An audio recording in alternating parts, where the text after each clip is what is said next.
इस वक्त कोरोना काल है, संकट काल है और इस संकट काल में जो फ्रंट लाइनर्स की भूमिका निभा रहे हैं वो हैं हमारे कर्मवीर, मेडिकल स्टाफ और पुलिसकर्मी, जिनको चुनौतीपूर्ण स्थितियों का सामना करना पड़ रहा है। इस स्थिति में भी जब एक तो बीमारी का डर है और दूसरा प्रशासनिक व्यवस्थाएं जो हैं वो बना के रखनी है। मेरे साथ पंजाब की हम बात करने वाले और पंजाब के डीजीपी दिनकर गुप्ता जी इस वक्त जुड़ चुके हैं। पंजाब में लगातार केसेस क्योंकि बढ़ते जा रहे हैं, एक तो इन केसेस को रोके रखना, कानून व्यवस्था का इसमें पालन करवाना, ये सारी जिम्मेदारियां चुनौतीपूर्ण स्थिति में दिनकर जी आप लोगों को अपनी जिम्मेदारियों का निर्वहन करना पड़ रहा है। तो सबसे पहले सर स्वागत है आपका। और कितनी चुनौती बढ़ गई है आज की डेट में?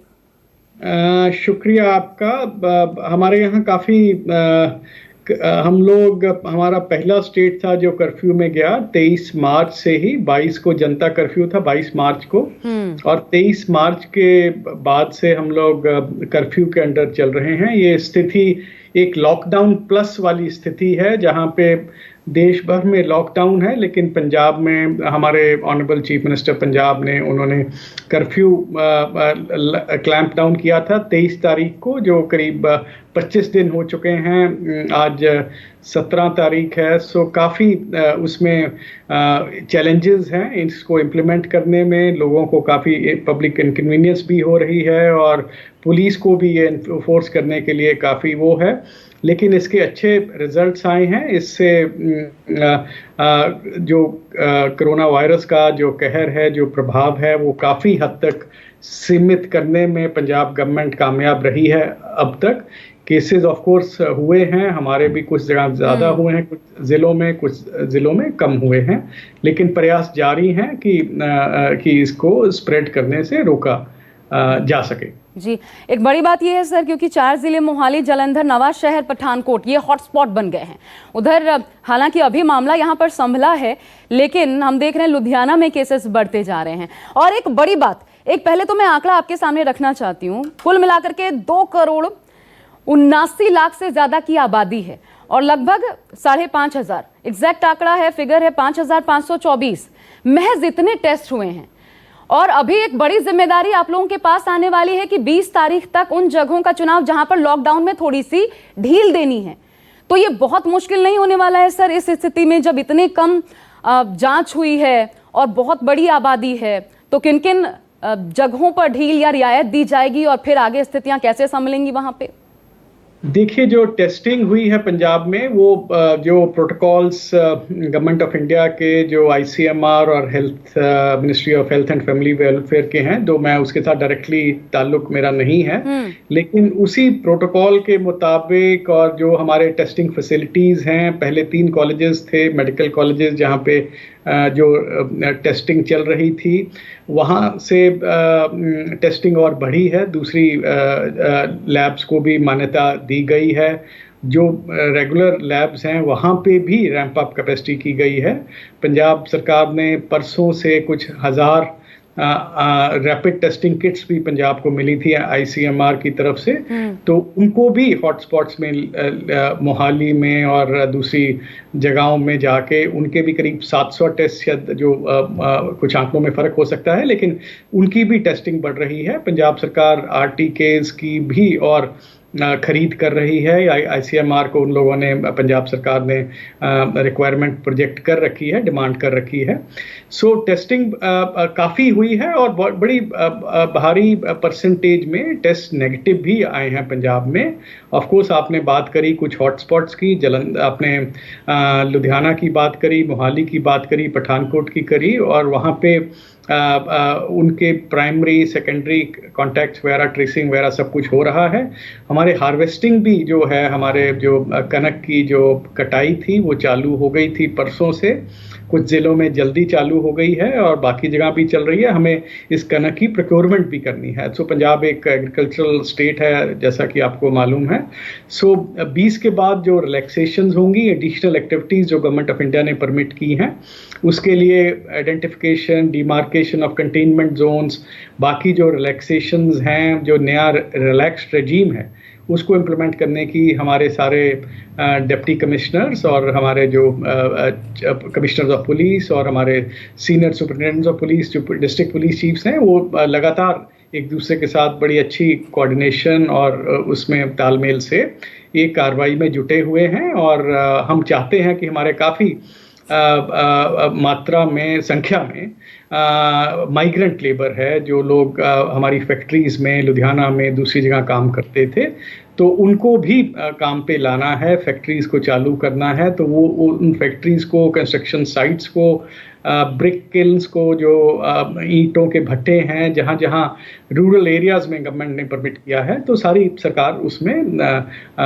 लगी हुई है इस टाइम पे। ठीक है सर, अभी आपने बात की कटाई की।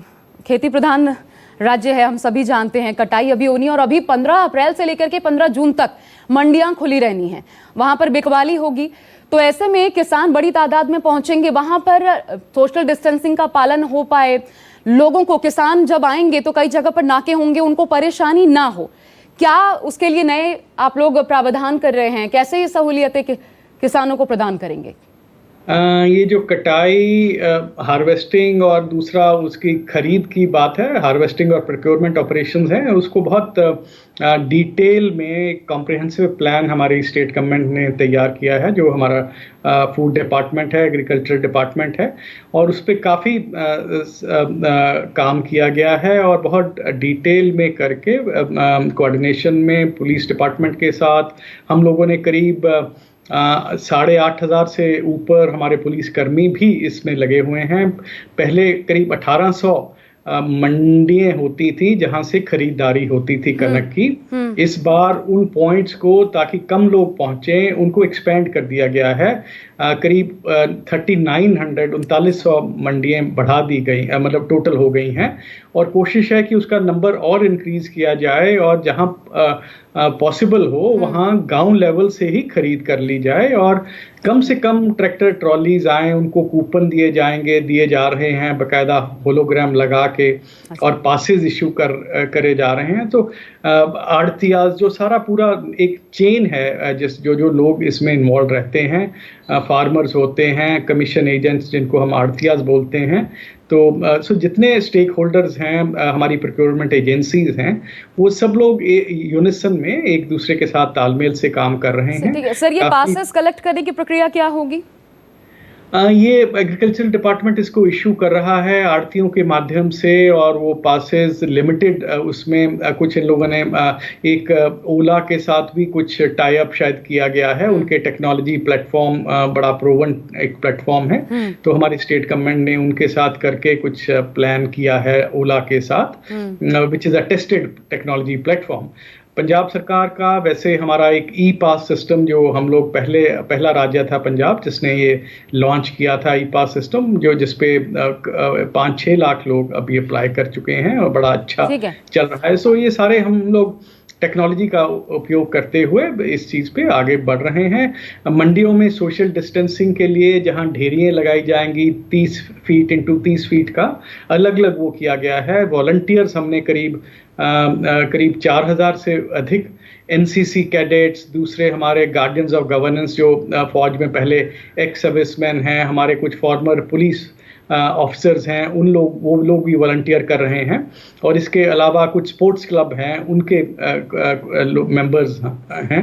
तो लेकिन सर, इन लोगों की सुरक्षा आप कैसे करेंगे? आपने देखा कि किस तरीके से हमले हो गए, पुलिस देश के अलग अलग हिस्सों से सामने आ रहे हैं, पुलिस को निशाना बनाया। मंडियों में जब जाएंगे, वहां पर अगर कहीं कुछ सिचुएशन बिगड़ती है किसी कारणवश, तो उनकी सुरक्षा के लिए क्या तैयारी है आपके अपने कर्मचारियों के लिए? उनकी सुरक्षा, एक तो फिजिकल सुरक्षा की बात है, जिसके बारे में मुझे चिंता नहीं है। कुछ एबरेशंस हुई हैं, जिस लेवल पे हम लोग 25-27 दिन से ये कर्फ्यू को इम्प्लीमेंट कर रहे हैं, और जितने घंटे पुलिस काम कर रही है, करीब 45,000 से ऊपर पुलिसकर्मी शहरों की, गांव की सड़कों पे, गलियों मोहल्लों में घूम रहे हैं। सो उस बहुत ही उसका अगर परसेंटेज के हिसाब से लगाया जाए, कोई ऐसी बात नहीं है। लोगों में बहुत पुलिस में उनका विश्वास है, और पिछले दिनों में ये विश्वास बढ़ा है, तो ट्रस्ट एंड जो कॉन्फिडेंस है, तो इसमें हमें कोई उनसे भय नहीं है, और हम उन्हीं के लिए। लेकिन सर, हरजीत सिंह की तो पूरा देश देख चुका है, चिंता व्यक्त की गई थी वो जब सिचुएशन सामने आई थी। वो कि एक वन ऑफ इंसिडेंट था, अनफॉर्चुनेट इंसिडेंट था, एक ही किस्म का अपना इंसिडेंट था जिसपे पुलिस ने इमीडिएटली एक्शन लिया गया। मैं इट एक वाज अ वेरी सवाल आपसे पूछना चाहती हूँ सर, इसलिए क्योंकि ये मामला बहुत ज़्यादा सोशल मीडिया पर चला। जब ऐसी स्थितियां हैं, इनको कंट्रोल करने की चुनौती कहीं भी आ सकते हैं, आप आश्वस्त होकर नहीं चल सकते। और कुछ ऐसे समुदाय हैं जिनको कि धार्मिक रूप से ही कृपाण रखने की इजाज़त होती है, कई दूसरे किस्म के अपने पास अपनी सुरक्षा के लिए हथियार रखते हैं। पुलिस को अभी और ज़्यादा मजबूत बनाने के लिए उनको असलहे न देना, ये फैसला क्यों? अभी प्रावधान क्यों नहीं बदला जा सकता? देखिए, ऐसा कोई प्रावधान कभी नहीं ये बनाया गया था। असला हमारी सब पुलिस पार्टीज के पास है। जब से पंजाब में टेररिज्म था, सबके पास असला था। लेकिन जिसका कब उसका उपयोग करना है, यूज ऑफ फोर्स का, वो मौके पे निर्भर करता है। मौके पे उनके जो पुलिस पार्टी होती है उनके ऊपर है। कभी ऐसा फैसला नहीं ना तो लिया गया था, ना कोई ऐसे ऑर्डर थे, और आगे के लिए भी कोई ऑर्डर नहीं है। पंजाब पुलिस एक बड़ी बहादुर फोर्स है जिसने 1800 पुलिस कर्मियों ने अपनी सुप्रीम सेक्रीफाइस दी थी टेररिज्म के ज़माने में। हमारे सारी बड़ी अच्छी ट्रेंड फोर्स है, और हमें लोगों के पे भी भरोसा है, अपनी पुलिस फोर्स पे भी भरोसा है। हमारे यहाँ कोई ऐसा डरने वाली बात नहीं है। Punjab police is a very effective force on the ground, and उनकी इज्जत भी है, उनका भय भी है, और मुझे कोई टेंशन नहीं है इस ये अच्छी बात है सर। लेकिन क्योंकि कोरोना, अभी हमने देखा एक खबर में, और मैं आपको बताऊं भी, लुधियाना में एसीपी अनिल कोहली साहब हैं, वो, उनकी पत्नी, उनके सुरक्षा गार्ड, जो साथ काम करने वाला ड्राइवर था, वो सभी, मतलब कुल मिलाकर के 4-5 लोग हैं जो कि संक्रमित पाए गए हैं। तो इस बाबत क्या भय है पुलिस कर्मियों को लेकर के? कमी कहाँ रह जा रही है? क्योंकि हर कोई सैनिटाइजर का हो गया, चाहे मास्क का उपयोग तो कर रहा है। देखिए, ऐसा है कि अगर उस हिसाब से हमारे यहाँ बड़ी एक की केस, हमारे एसीपी नॉर्थ लुधियाना के मिस्टर अनिल कोहली, वो करीब 7 तारीख से वहाँ हॉस्पिटल, एसपीएस हॉस्पिटल लुधियाना में दाखिल हैं। उनका इलाज चल रहा है। एक्सपर्ट ग्रुप ऑफ डॉक्टर्स है, उनके पीजीआई के हमारे डॉक्टर्स हैं, हमारे वहाँ डीएमसी के डॉक्टर्स हैं, एक एक्सपर्ट ग्रुप पंजाब सरकार ने डॉक्टर्स का, बड़े सीनियर डॉक्टर्स का, जो एचओडी पीजीआई में और कोविड देख रहे हैं, वो इसके हेड हैं, इस एक्सपर्ट ग्रुप के, और हमारे हेल्थ एडवाइज़र हैं। ये मिलजुल के उनका इलाज जो भी बेस्ट पॉसिबल है वो किया जा रहा है। अन्य पुलिसकर्मी उनसे संक्रमित हुए हैं क्या सर? उनके संपर्क में आए होंगे, उनकी जांच करवाई गई है? करीब 26 लोग थे, उनके फैमिली के कुछ 5 लोग थे, जिनमें से उनकी वाइफ जो हैं उनको वो पॉजिटिव आई हैं, उनका बेटा पॉजिटिव नहीं आया है। उसके बाद हमारे जो एसीपी थे, उनके साथ काम करने वाले 3 एसएचओस थे, उनमें एक हमारी महिला कर्मचारी थी, director sub inspector Arshdeep Kaur SHO थी वहाँ पे, उनका पॉजिटिव आया है। और एक उनके एसीपी नॉर्थ जो अनिल कोहली हैं, उनके ड्राइवर थे जो पॉजिटिव आए हैं। 3 लोग पॉजिटिव आए हैं, ये आज सुबह ही ये पता लगा है। तो इस पे आगे कार्रवाई होगी। उनको पहले ही क्वारंटाइन कर दिया गया था ताकि आगे वो चीज़ ना हो सके। अब ये जो लोग सारे दुनिया में, सारे हिंदुस्तान में ये चीज़ चल रही है, आप जो भी प्रिकॉशंस ले लें, मतलब हम लोग सारे, चाहे कोई काम कर रहा है, गली मोहल्ले में काम कर रहा है, ऑफ कोर्स हमारे जो पुलिस कर्मी हैं, जो हॉस्पिटल में काम कर रहे हैं, doctors, paramedics, of course they are exposing themselves much more than people who are staying at home. So ये ऑक्यूपेशनल हैजर्ड्स हैं हमारी फोर्स, लेकिन फिर भी बड़ी बहादुर फोर्स है पंजाब पुलिस। मुझे उन पे बहुत गर्व है, फ़ख्र है, और वो लोग बहुत ही शिद्दत से, बहुत ही मेहनत से ये अपनी भूमिका निभा रहे हैं लोगों में, जिसका बहुत ज़्यादा उसकी लोगों ने तारीफ भी की है। और मुझे पूरी उम्मीद है कि हमारे जो पुलिस फोर्स है वो ये चुनौतियों का आगे से भी मुकाबला करती रहेगी। एक चीज़ ज़रा कंफर्म कीजिए, क्या ऑनलाइन डिलीवरी बैन कर दी गई है पंजाब में? नहीं, ऐसा कुछ नहीं है इसमें। ऑनलाइन डिलीवरी, देखिए हमारा जो पंजाब में मॉडल है वो होम डिलीवरी का ही रहा है, बिकॉज हमारे यहाँ पे कई स्टेट्स में, कई राज्यों में तो ऐसा है, चंडीगढ़ में भी है कि जहाँ आप कुछ देर कर्फ्यू खुलता है, लॉकडाउन, और आप जाके अपना सामान वगैरह ला सकते हैं। सर, फेक न्यूज फैलाने वालों को सोशल मीडिया पर एक बहुत बड़ी चुनौती है, कैसे नजर रखी जा रही है और क्या कार्रवाई हो सकती है? देखिए, उसके खिलाफ हमने एक बहुत भारी अभियान सोशल मीडिया पे भी, दूसरे पे भी वो चला रखा है कि फेक न्यूज़ की खैर नहीं, और वो काफ़ी पॉपुलर हुआ है हमारा जो कैंपेन है, और बहुत सारे केसेस हम लोगों ने रजिस्टर किए हैं। पटियाला में करीब 60-70 केसेस हम लोग अभी अलग अलग ज़िलों में कर चुके हैं, और अब इसमें कमी हुई है। लेकिन हम लोग जहां भी हमें ये ऐसा कोई फेक न्यूज़ का आता है, जहां भी कोई कम्युनल हेट्रेड या कोई हेट स्पीच देने के भी कुछ केसेस आए थे, उस पर भी हमने इमीडिएटली कार्रवाई करी, उन लोगों को केस दर्ज किए गए, उनको अरेस्ट किया गया और उन पे खिलाफ कार्रवाई की गई। और आगे से भी हम लोग यही करेंगे। हम ये बिल्कुल अलाउ नहीं करेंगे कि लोग ये फेक न्यूज़ वगैरह फैलाई जाए और लोगों में भय वगैरह वो क्रिएट किया जाए। सर, एक आखिरी सवाल है मेरा, कि खत्म करने से पहले बहुत से लोग ये जानना चाहते हैं कि एएसआई हरजीत सिंह, और आप लोगों ने उनको अब एसआई बना दिया है प्रमोट करके, उनकी स्थिति कैसी है, वो कैसे हैं, अब तबीयत कैसी है उनकी? हाँ, ऐसे मुझे खुशी है ये बताने में। एक उनका ऑपरेशन हुआ था, जो मैं आभारी हूँ, और मैं सैल्यूट करता हूँ हमारे पीजीआई के जो डॉक्टर्स की टीम थी, उनके प्लास्टिक सर्जरी डिपार्टमेंट की, जिन्होंने बहुत अच्छा काम किया। उनका हाथ बचाया, करीब 8 घंटे सर्जरी चली, वो संडे को हुई, 12 तारीख को।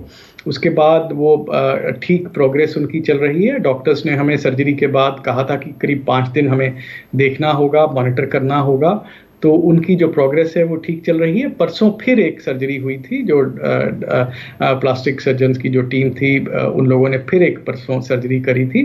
वो ठीक चल रहे हैं, उनके वाइटल स्टेबल हैं, निरंतर प्रोग्रेस चल रही है, और वो हाई स्पिरिट्स में है। मैंने भी बात करी थी जिस दिन ऑपरेशन हुआ था संडे को, उसके बाद हमारे चीफ मिनिस्टर साहब ने भी उनसे बात करी थी फ़ोन पे, और वो खुश हैं, उनका परिवार भी खुश है, और उनकी पत्नी आज आ रही हैं उनको देखने।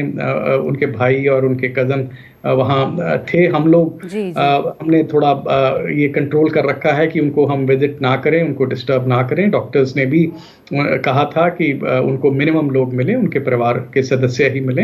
उनकी वाइफ आज दोपहर को आएंगी, और उनकी प्रोग्रेस ठीक चल रही है। मुझे पूरी उम्मीद है, और मैं भगवान के आगे ये भी वो करता हूँ कि उनकी प्रोग्रेस अच्छी रहे और इसी तरह चलती रहे, और बिल्कुल वो फुली रिकवर कर जाएं अपने। सर, बहुत शुक्रिया, और दिल से सलाम आप लोगों को कि इतने मुश्किल हालात में आप लोग काम कर रहे हैं लोगों की रक्षा के लिए और स्थितियों को संभाले हुए हैं। बहुत शुक्रिया Dinkar Gupta ji. Thank you very much for supporting us. जय हिंद। मेरे साथ फिलहाल बस इतना ही। नमस्कार। अगर आपको हमारा ये वीडियो पसंद आया हो तो इसे लाइक और शेयर जरूर करें। अगर इस वीडियो पर आपकी कोई राय है तो नीचे कमेंट भी कर सकते हैं। और हाँ, देश और दुनिया की तमाम खबरों से वाकिफ रहने के लिए अभी सब्सक्राइब करें न्यूज़ 24 का YouTube चैनल। न्यूज़ 24, निष्पक्ष खबरें।